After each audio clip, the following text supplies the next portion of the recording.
Hello YouTube. Today's topic, license plate riv-nuts that are spun, or license plate screws that do not tighten or loosen, how to deal with them.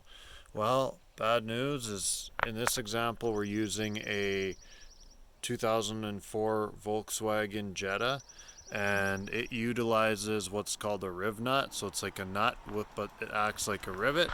I'll try and see if so. Just this guy back there, that would be a riv nut. They like to spin, especially when the bolt inside of them kind of gets stuck, and then you're stuck with a license plate that won't come off or whatever. So you're gonna have to deal with that. So in my case, I have removed. Uh, there's this piece that sits in the trunk liner. It's just a bunch of Phillips screws. It comes off. You gotta disconnect the emergency release handle. I have a bunch of other stuff disconnected up in here because I have a broken trunk latch actuator, which I'm dealing with. But it's a great opportunity to address another issue. You will have to, in these cars, remove the trunk latch and actuator and brackets, couple 10 mils and couple clips. You got 10 mil nuts or 10 mil studs, and there's nuts and stuff.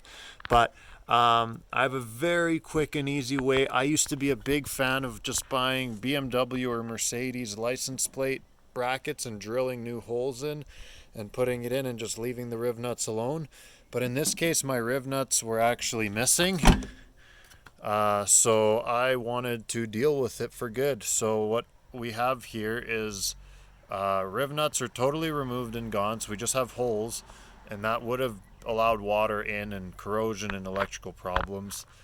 But I got some M6 by 20 bolts and some M6 and M8 washers, and you start with an M6 or the M6 bolt, M6 washer, and then you swap up to an M8 washer just so that you take up some of the room that riv nut was taking. And I put those through, and then I put just whatever silicone or whatever I had available. In my case, I was using black RTV. I know it looks nasty, but with a license plate you wouldn't even notice it. And then I put another M8 washer, M6 washer on this side of the vehicle, and a nut, and then tighten that all together. So now we have enough protruding stud that all we need is just an M6 nut.